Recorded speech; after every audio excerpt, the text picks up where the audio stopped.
ভালো করে মনে রাখবা, চট্টগ্রামের জ্ঞানী মুসলমান টাকা দিয়ে সম্মান কিনলে প্রথমে ফুলের মালা, ফাইনালে জুতার মালা। আর আমার আল্লাহর দেওয়া সম্মান যদি নেও, দুনিয়ায় বাদশাহ, পরকালেও বাদশাহ। এ যারা দুনিয়া দুনিয়া দুনিয়া দুনিয়া দুনিয়া জিকির করে, নামাজের ভেতরেও দুনিয়া, বাইতুল্লাহর কিলাপ দইরাও দুনিয়া, হজ করতে যায় না, দুনিয়া কামাই করতে যায়। হ্যাঁ গিয়া ফেরাউনের বাথরুমের পাশে লাইট দেয়, দেখছো নি আমি বাইতুল্লাহ আইছি, এখন ফেরাউনের বাইরে আছি বাথরুমের লাইভে, তোমরা সবাই লাইনে থাকো, আমি বাথরুমের ভিতরে গিয়াও লাইভ দেবো, রেডি থাও। এত বড় বেহায়া বেলাজা মানুষ বাইতুল্লাহ যে কান্দে, আর এই সোরা লাইভ দিয়া হে মাস্তানি করতেছে। রহমতের নবীর রওজায় ঢুকতেছি, চোখের পানি পড়তেছে, কিন্তু কপাল পরারা লাইভ দিয়া দিয়া নিজেও কাঁদে না, অন্যের কান্নাটাও বন্ধ করে। এই হলো আজি, টাকার গরমে রাজি। আল্লাহ হেদায়েত দান করুন। নামাজে দাঁড়াইয়াও দুনিয়া। এই জন্য বাংলাদেশের মধ্যে একটা জেলার নাম আছে গোপালগঞ্জ, কথা হয় না? গোপালগঞ্জের মধ্যে একটা থানা আছে টুঙ্গিপাড়া, জানেননি?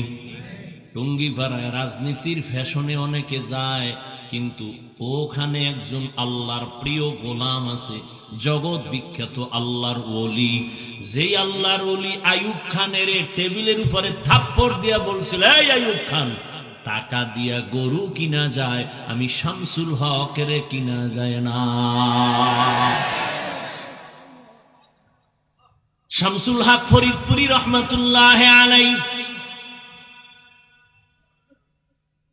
তিনি বলেছে, দুনিয়ায় যত মানুষ দেখো সব পাগল, সব পাগল, দুনিয়ার একটা মানুষ নাই পাগল ছাড়া, সব পাগল। চেয়ারম্যানও পাগল, এসপি পাগল, মন্ত্রী পাগল, নেতা পাগল, খেতা পাগল, হুজুরেরাও পাগল, সব পাগল। কেউ দুনিয়ার পাগল, কেউ আখেরাতের পাগল, কেউ টাকার পাগল, কেউ ক্ষমতার পাগল, কেউ নারীর পাগল, কেউ বাড়ির পাগল। হাসানা যে যেই জিনিসের পাগল, 24 ঘন্টাও নিয়ে জিকির করে, ফিকির করে। যে নারীর পাগল, ও হাঁটতে চলতে উঠতে বসতে নারী, নারী স্বপ্নে নারী, উপরে নারী, দেখতে নারী, চোখের পলকে পলকে নারী। যে বাড়ির পাগল, তার ধ্যান খেয়াল বাড়ি বাড়ি বাড়ি। যে ক্ষমতার পাগল, সে নামাজে দাঁড়াইয়াও ক্ষমতা, ঠিক নি? আর একদল পাগল, এরা টাকার পাগল না, বাড়ির পাগল না, গাড়ির পাগল না, নারীর পাগল না। এই মানুষগুলো শুধু আমার আল্লাহকে পাওয়ার পাগল। যে নারীর পাগল, সে নারী তালাশ করে। যে বাড়ির পাগল, সে বাড়ি তালাশ করে। যে ক্ষমতার পাগল, সে ক্ষমতা তালাশ করে। যে টাকার পাগল, সে টাকার পেছনে ঘুরে। আর যারা আবার মালিকের পাগল, ওই বান্দাগুলো খাইতে বসলো তালাশ করে আমার মালিক। ওই বান্দা যেখানে যায় শুধু আল্লাহকেই তালাশ করে, গাছের দিকে তাকাইয়া তালাশ করে গাছ বানানোওয়ালাকে, সূর্যের দিকে তাকায় তালাশ করে সূর্য কার ইশারায় চলে, চন্দ্রের দিকে তাকায় আল্লাহরে তালাশ করে। ওই মানুষগুলো খায়, কিন্তু খানার মধ্যে ফিকির, আমার আল্লাহরে কেমনে পাই। আর ধান্দাবাজার চান্দাবাজের গোষ্ঠী দুনিয়ার পাগল, নামাজে বইয়াও চিন্তা করে চেয়ারে কেমনে উঠতে পারি, অমুকের মাইরা কেমনে বড় লোক হতে পারি। এই দুনিয়াদার চান্দাবাজার ধান্দাবাজেরা, ওরা দুই জিনিস চায়, শান্তি চায় আর সম্মান চায়। কিন্তু আমি আল্লাহর জাতের কসম করে বলি, যারা আখিরাতের লাথি মেরে ফালাইয়া শুধু দুনিয়া দুনিয়া দুনিয়া দুনিয়া দুনিয়া করে, দুই জিনিসের জন্য সম্মান আর শান্তি, আল্লাহর কসম, সারা দুনিয়া খুঁজো, এই যারা আখিরাতের বাদ দিয়া দুনিয়া দুনিয়া করে, এরা সম্মানেও নাই, শান্তিতেও নাই। সম্মানেও ওই যে একটু আগে বললাম না, ওই সম্মান দিয়া লাভ কি? একবার ফুলের মালা, আবার জুতার মালা। 10 তলা বিল্ডিং এর মাস্তানি করে লাভ কি যদি বিল্ডিং সাইরা জঙ্গলে ঘুমাতে হয়?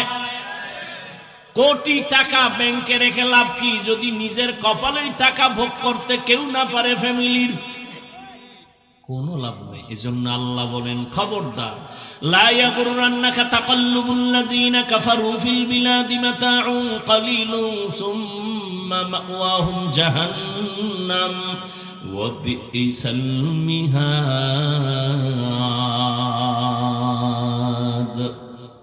বেঈমান নাফরমানের গুলশান বাড়ি দ্বারা দেখে পাগল হইস না। এটি স্বপ্নের মতো, বিউটি পার্লারের মতো। কির মতো? বিউটি পার্লারে এক সাইজা গুইজা একজনের সুন্দরী রূপসী ডানা কাটা ভরি, এক জাহেল দেখা কয় আমি মরলেও ওই ডানা কাটা ভরি নিমু। বাসায় নিয়ে যখন কবুল টবুল করে নিয়া হঠাৎ করে যখন পানি লাগছে, দেখে ভিতরে জাম কালা, মাথা গরম হয়ে গেছে। কি হবে? আর কিছুই তো করার নাই। রহমতের নবী বলেন, আমি যদি দোয়া করতাম আল্লাহ উহুদ পাহাড়ের স্বর্ণ বানাও, আল্লাহ স্বর্ণ বানাইতেন, কিন্তু আমি উল্টা দোয়া করছি আল্লাহর কাছে, ও দয়ার মা, আমারে গরিবী হালাতে বাঁচাইও, গরিবী হালাতে মরণ দিও, কিয়ামতের দিন গরিবদের সাথে হাসর করাইও। মায়ার নবী বলেন, এই গরিবেরা কষ্ট পাইস না, বড় লোকের বাড়ি গাড়ি দেখে আফসোস করিস না, ধৈর্য ধারণ কর। কিয়ামতের কঠিন দিন, বড় লোকের 500 বছর আগে গরিব জান্নাতে যাবি। বড় লোকের 500 বছর আগে গরিবরা জান্নাতে যাবি। বড় লোকের বাড়ি গাড়ি দেখে কোনো লাভ নাই, ওটি কিচ্ছু না। মাথার গাম পায়ে ফেলায় বিশাল বাড়ি গাড়ি করলো, কিন্তু আপন ছেলে মেয়ে বউ পর্যন্ত চায়, বয়স বেড়ে গেছে, মরে না কেন? সবাই মনে মনে চায় মরলে ভাগ বটোয়ারা করে আমরা আনন্দ করতে পারি। যদি মরিয়া যায় একদিনের জন্য কেউ লাশ আর ঘরে রাখবে না, আপনজন ছেলে মেয়েরা কইবে নামা, একটা রাত না না না নামা, রাস্তার বাইরে ফালায় রাখ, দরজা লক কইরা দে, ওই লাশ ঘরে রাখা যাবে না। কার ঘামের বাড়ি এখন মাস্তানি কে করে? কোটি টাকার মালিক দেখো অভাব হয় না দূর, গরিব ঘুমায় আরাম করে মনটা বাহাদুর। ফেরাউনের লাশটা দেখো মিশর জাদু ঘরে, খায় না মাটি পোকা মাছি সবাই ঘৃণা করে। হৃদয় থাকিবে যার নম্রতা সদা, রহমত আসিবে সেথা প্রভুর আদা। বড়র বাড়াই থাকলে দিলে রহমত আসবে না, নিজেকে নিজে ছোট মনে করিও সদা। উঁচু জমিন থেকে পানি নিচু জমিনে যায়, তেমনি খোদার রহমত আসে নম্রতার হৃদয়। ভোগবিলাসের বাড়ি গাড়ি পরে রবে সব, ভোগবিলাসের বাড়ি গাড়ি পরে রবে সব। থাকতে সময় স্মরণ করো আল্লাহ আমার রব, থাকতে সময় স্মরণ করো আল্লাহ আমার রব। আমাদের রবকে ওই আল্লাহ আমার হায়াতের মালিক, রিজিকের মালিক, সম্মান দেয়ার মালিক। ঘুমের থেকে আমাকে কেউ সজাগ করতে পারে না। কে করেন? আল্লাহ যদি সজাগ না করেন, দুনিয়ার কারো ক্ষমতা নেই ঘুমের থেকে সজাগ করবে। ঘুমের মানুষ তো সবাই মরা, আর দোয়াও তো বলি মরার দোয়া, আল্লাহুম্মা বিসমিকা আমুতু, ও আল্লাহ তোমার নামে মরতেছি। হ্যাঁ, এমন মরা মরছে, চোর ডাকাত ঢুইকা সব খুইলা নিয়ে যায়, টের পায় না কি পরিমাণ মরা।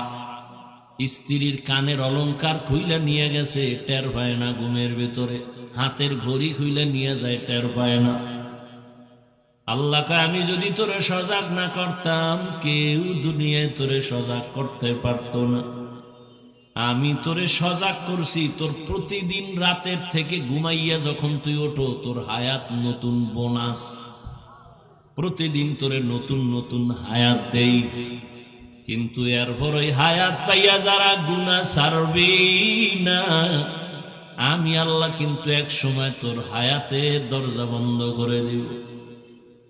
এখন তোর ডানে বামে অভাব নাই, এই বন্ধু ওই বন্ধু, কিন্তু কেউ তোর আপন না রে বাবা। ও আমার চট্টগ্রামের যুবক বাবারা, কার পেছনে ঘুরিয়া ঘুরিয়া নামাজ ছাড়ছো? কার পেছনে ঘুরিয়া কি পাওয়ার আশায় দাড়ি কেটে ফেলেছো বলো? কি পাওয়ার আশায়? কিছু টাকা? যার পিছনে ঘুরিয়া নামাজ ছাড়ছো সে তোমার আপন না। স্বার্থে আঘাত লাগলে লেখা রাখ, দল থেকে নাম কাটবে না, কল্লা কেটে ফেলবে, লিখে রাখ। স্বার্থে আঘাত লাগলে ওই চান্দাবাজার ধান্দাবাজেরা দল থেকে নাম কাটে না, কল্লা কেটে ফেলে। বাইরের শত্রু লাগবে না, তোর কলিজার যে আপন সেই তোর ছুরি ধরবে গলায়।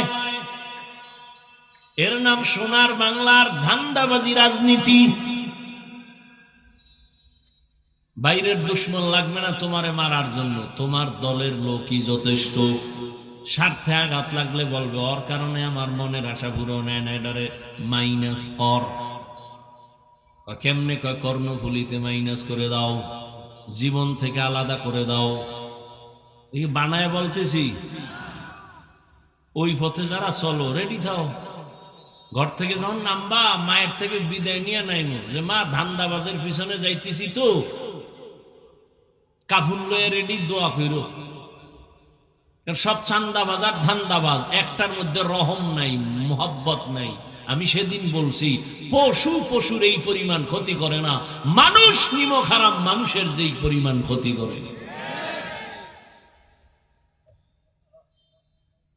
পশু পশুর এই পরিমাণ ক্ষতি করে না, মানুষ হইয়া মানুষের যেই পরিমাণ ক্ষতি করে। আল্লাহ হেদায়েত দান করুন।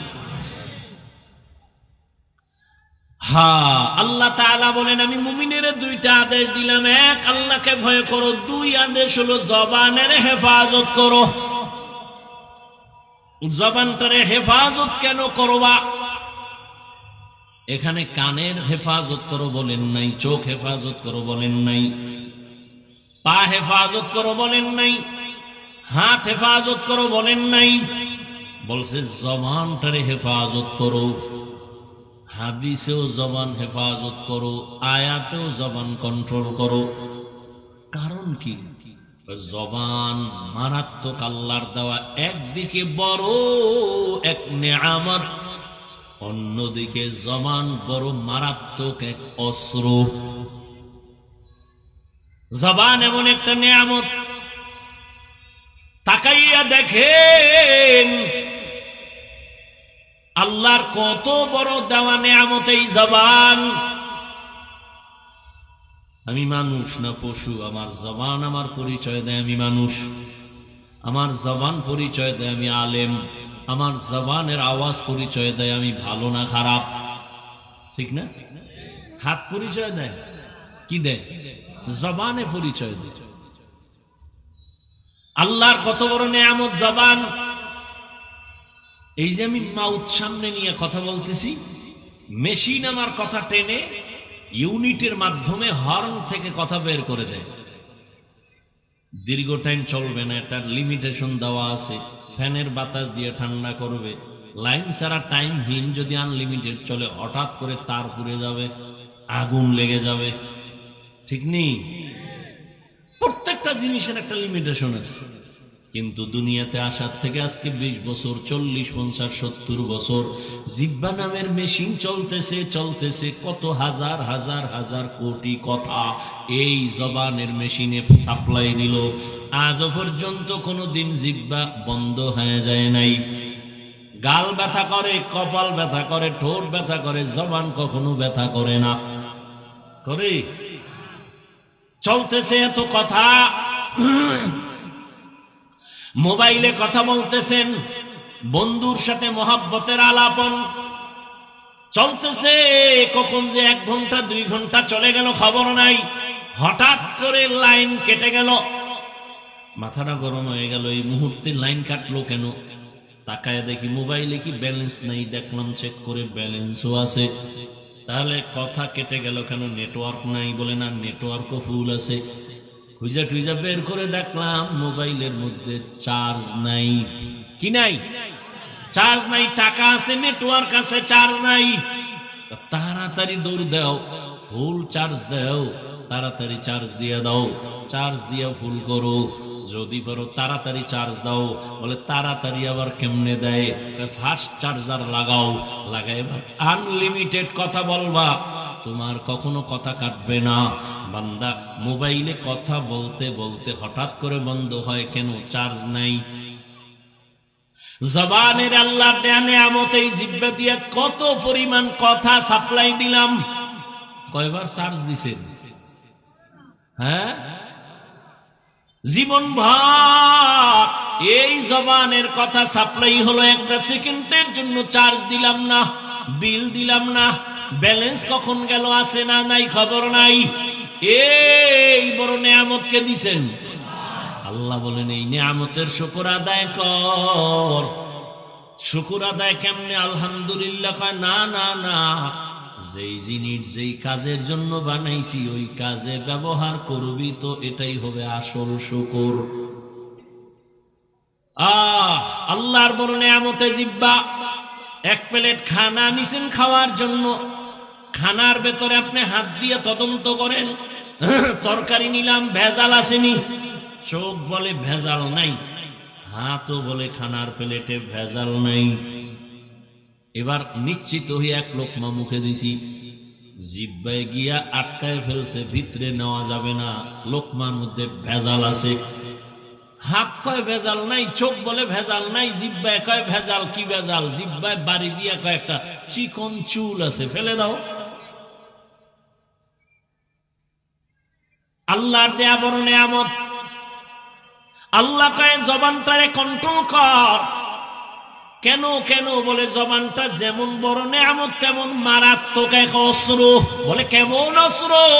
বলে বেলেটের মতো ধার, ডানে কাটে, বামে কাটে, সামনে কাটে, পেছনে কাটে। জিহ্বা নামের অস্ত্রটা বেলেটের থেকে মারাত্মক, যেদিকে মারে কেটে যায়। কেমনে?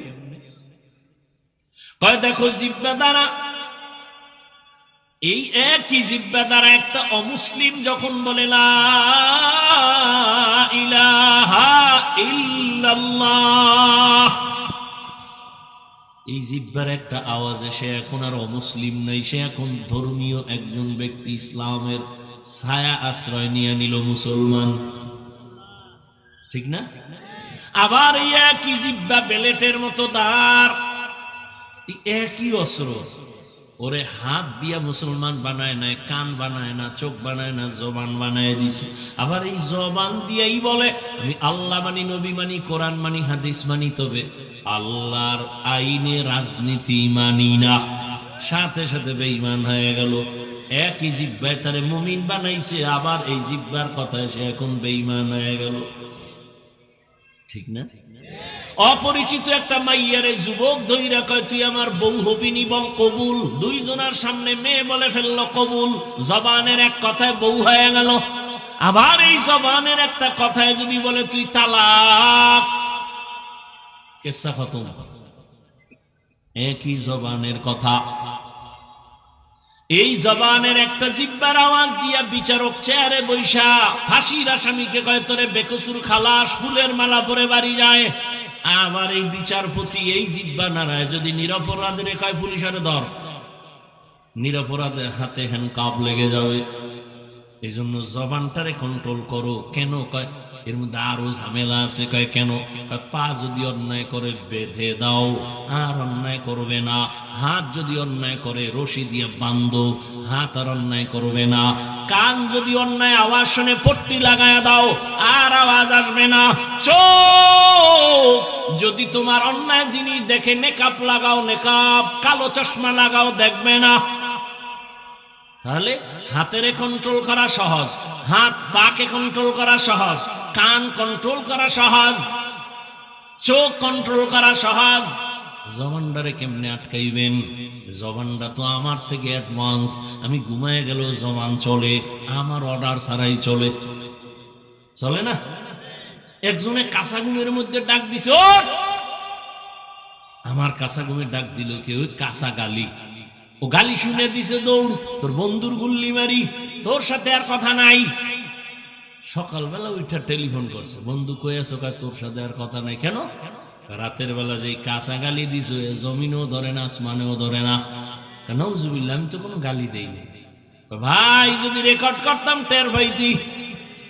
কি বলছি আমি নিজেই তো জানি না। আমার অর্ডার ছাড়া জবান চলতে থাকে, এত বড় মারাত্মক। এটা আটকায় রাখা যায় না। পায়ে রশি লাগায় বাঁধা যায়, হাতেরে বাঁধা যায়, জিহ্বারে রশি লাগায় বাঁধা যাবে নি। হ্যাঁ, রাতের বেলা পাঠানের বাড়ি আর এক পাঠান আইছে চুরি করতে। এক পাঠানের বাড়ি আর এক পাঠান রাতের বেলা ধৈরে পাও দুইটা খুঁটির সাথে বান্ধা গেছে থানায় খবর নিয়া। যাই ওসি সাহেব, আমার বাড়িতে চোর ঢুকছে, তাড়াতাড়ি আসেন, নিয়ে আসেন থানায়, আমি বেঁধে রাখছি। তো ওসি কয়, এর কেমনে বাঁধছো? এর পাও দুইটা খুঁটির সাথে বেঁধে দিছি। আপ বাঁধছো? কয় না। তুই কি তার সেরা? তুই যে চোরের পাও দুইটা বাঁধলি, হাত বাঁধলি না? এ যদি রশি খুইলে চলে যায়। ও মাথা গরম হয়ে গেছে। হঠাৎ করে কয় না ওসি সাহেব টেনশন নাই, ও পাঠান আমিও পাঠান, আমার মাথায় যেহেতু ঢুকে নাই ওর মাথায়ও ঢুকবে না। ওসি সাহেব হাদিয়া পাওয়ার লোভে দৌড়। হাদিয়া পাওয়ার লোভে ওসি যে দেখে সেই কুলের বলদ এখনো খুঁটির গোড়ায় বইয়ে রয়েছে। ওই অবস্থা। পা অন্যায় করে বেঁধে দাও, আর অন্যায় করবে না। হাত বেঁধে দাও, অন্যায় করবে না। চোখ আটকানো যায়, কান আটকানো যায়, জবান কেমনে আটকাবা? রশি দিয়ে বাঁধা যায় না। কষ্টেপ লাগাও চলবে না, সুপার গুল লাগাও চলবে না। কেন? বলে জিহ্বায় এমন একটা রহমতের নেয়ামত যে অল টাইমের সাথে পানি লাগানো থাকে। যদি পানি না থাকে মানুষগুলো পাগলের মতো হয়ে যায়, জিহ্বা শুকাইয়া যায়। ডাক্তার তাড়াতাড়ি কয় ডায়াবেটিস বেড়ে গেছে, একটু চিনি খাও, মিষ্টি খাও। 24 ঘন্টা জিহ্বার মধ্যে আল্লাহ একটা পানি দিয়ে রাখছে, এটা বড় নেয়ামত। এই যুবকের আমগো হুজুরগো কথা তো মানবি না, কপাল পড়ছে। রাতের বেলা ঘুমাইয়া সকালে উঠা বাসি মুখে এক গ্লাস পানি পান করবি, কুলি কইরা ফালাবি না। ওই জিহ্বার লালা সহ পুরা পানি পান করবি, তোর পেটের জন্য এটা ঔষধ। আমি হুজুরে বললে মানবি না, চিকিৎসা বিজ্ঞানীরা বলছে, এবার দেখ মানবি কিনা। চিকিৎসা বিজ্ঞানীরা বলছে জিহ্বার লালা শরীরের জন্য এটা ঔষধ। সকালবেলা ওই লালাটা পানি সহ এক গ্লাস পানি পান করে ফেলো, কুলি করে ফালাইবা না। ডান হাতের আঙ্গুলটা বের করিয়া চেহারার মধ্যে যত তোমার রোগ থাকে জিহ্বা থেকে একটু লালা নিয়ে 3 বার বিসমিল্লাহ বলে লাগায় দাও, চেহারার কোনো গোড়া থাকবে না। তবে সারা রাত্র মোবাইলে আকাম কইরা যদি গোড়া উঠাও, এটা যাবে না। সারা রাত যারা দরজা জানালা আটকাইয়া মোবাইল সামনে নিয়ে জেনা করো, জেনা, চোখের জেনা, চোখের জেনা, কানের জেনা, জবানের জেনা, অন্তরের জেনা, মোবাইল সামনে নিয়ে সারা রাত কবিরা গুনাহ, কবিরা গুনাহ, কবিরা গুনাহ। ঘরে ঘরে জেনা চলে, মা বাবায় মোবাইল, ছেলে মোবাইল, মেয়ে মোবাইল। ওরে যুবক, এই মোবাইলের কারণে তোর কিডনি দুর্বল, হার্ট দুর্বল, মেধা দুর্বল, চোখের পাওয়ার নাই, তোর কানের পাওয়ার নাই, চরিত্র তো নাই, ওই তুই মানুষই না, তোর মধ্যে কিচ্ছু নাই। আছে একটা রূহ, আজরাইল এটা ধাক্কা দিয়ে নিয়ে গেলে তুইও নাই। আমারটা তো মানবি না, ঠিক না? তো চিকিৎসা বিজ্ঞানীরা কইলে কি করবি, আজকে বাসায় যায় গুগলে সার্চ দিবি, টাচ মোবাইল দেখলে শরীরের অঙ্গ প্রত্যঙ্গের কি কি ক্ষতি হয়, ওখানে চিকিৎসা বিজ্ঞানীরা ডিটেলস লিখে রাখছে। আল্লাহ হেদায়েত দান করুন। লেখাপড়া নাই, চরিত্র নাই, মায়ে এই মোবাইলকে কেন্দ্র করে মায়ের সাথে বেয়াদবি, বাবার সাথে বেয়াদবি, শিক্ষকের সাথে বেয়াদবি, আলেমের সাথে বেয়াদবি, এই আকামের এক মোবাইল। এই মোবাইলের কারণে মায়ের টাকা চুরি করছো, বাবার টাকা চুরি করছো, মা বাবা যখন দেয় না বন্ধুর পকেট মারছো, বন্ধু যখন দেয় না তখন দোকান চুরির ষড়যন্ত্র করছো। ও আমার কলিজার যুবক বাবারা, এই নিজের জীবনটা এভাবেই নষ্ট করে ফেলতেছো, বড় দুঃখ। বাঁচতে চায় অনেক দিন, কিন্তু যেই অস্ত্র লয়ে ঘুরে, মানে তাড়াতাড়ি মরার অস্ত্র, হঠাৎ করে ব্রাস্ট হয়ে যাবে, মরে যাবে। চোখের পাওয়ার কমতেছে, কানের পাওয়ার কমতেছে, হার্ট দুর্বল হইতেছে, ব্রেন দুর্বল হইতেছে, চরিত্র শেষ, লেখাপড়া নাই, সব শেষ। বাঁচতে চায় বেশি, কিন্তু অ্যাটম বোম হাতে লয়ে চলে যে তাড়াতাড়ি মরবে। আর এক মরণের ফাঁদ হইল বাইক। নতুন মরণের ফাঁদের নাম কি? বাইক। ওইটার উপরে উঠলেই শরীর থেকে শুধু আগুন বের হয়। কি এর শীত, চাদর মাদুর ফালায় দেয়, কোনো শীত নাই। ওটা বইলেই খালি আগুন, শরীর গরম। পেছনে যদি বিপরীত কোনো পার্স থাকে তো আরো আগুন। দৌড় একদিকে দিয়ে ধাম করে বইরা, বাইক একদিকে, ও আর একদিকে রক্তক্ষরণ হচ্ছে। টেলিফোন, বাবা লাশ নিয়ে যাও। বাঁচতে চায় বেশি, কিন্তু যে আকাম করে দ্রুত মরার। জানিয়ে চলো যুবক বাবা, দ্রুত মরবা, সেই ফন্দি নিয়ে চলতেছে। বলার দায়িত্ব আমার, মানবা কিনা সে দায়িত্ব তোমার। চাও বাঁচতে, কিন্তু জানিয়ে চলো, এটি তাড়াতাড়ি মরার বুদ্ধি, আর কিছুই না। মরণস্ত্র নিয়ে হাঁটতেছ। আল্লাহ হেদায়েত দান করুন, আল্লাহ হেদায়েত দান করুন। রাগ করতেছেন যুবক বাবারা? আমি কিন্তু কাউকে এখানে হুজুর বানাইতে আসি না, ভয়টা ভাইও না যে আপনি আমাকে হুজুর বানাইবেন না, ভুলেও না, কোনো টেনশন নেই। বরং হুজুর যাতে না হও সেই বুদ্ধি দিয়ে যাও। বইও জবানকে হেফাজত করো। কেমন হাত কন্ট্রোল করা যায়, পা কন্ট্রোল করা যায়, চোখ কান কন্ট্রোল করা যায়, জিহ্বা কন্ট্রোল কেমনে করি, কষ্টে লাগবে না। আল্লাহ কয়, এই জিহ্বা দিছি আমি, বড় নিয়ামত, এটারে দুনিয়ার কোন অস্ত্র দিয়ে আটকাইতে পারবি না। আমি আল্লাহ দয়া করে একটা মেডিসিন দিছি আমি, ওইটা ব্যবহার কর, জিহ্বাটা কন্ট্রোল হয়ে যাবে। আমার দেওয়া মেডিসিনের নাম হলো তাকওয়া।